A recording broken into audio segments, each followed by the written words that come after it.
ആർക്കും അറിയാത്ത അന്യഭാഷാ ചിത്രം കേരളത്തിൽ കൊണ്ടുവന്ന് തള്ളുന്നത് കാരണം മലയാളത്തിൽ നല്ല കണ്ടന്റുള്ള കൊച്ചു സിനിമകൾ തിയേറ്ററുകളിൽ പ്രദർശിപ്പിക്കാനുള്ള അവസരം നഷ്ടമാകുന്നുവെന്ന് നിർമ്മാതാവും നടനുമായ വിജയ് ബാബു.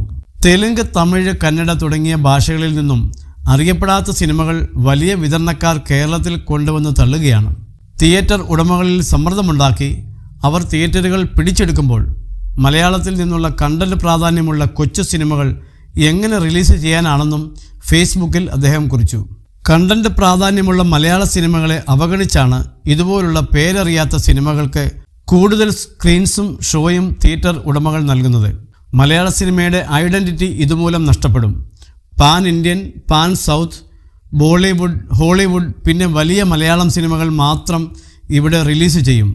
മറ്റുള്ള കൊച്ചു മലയാള സിനിമകൾ 10 അതിലധികമോ ആയി ഒരു മഴക്കാലത്ത് ഒറ്റ ദിവസം റിലീസ് ചെയ്യും. ഖൽബ് എന്ന സിനിമ ഇതിനിടയിൽ നിന്ന് എങ്ങനെയോ രക്ഷപ്പെട്ടു. അസോസിയേഷനോട് ഒരു അപേക്ഷയുണ്ട്. ഇതൊരു ദുരവസ്ഥയാണ്. നിങ്ങളുടെ കണ്ണു തുറക്കണം.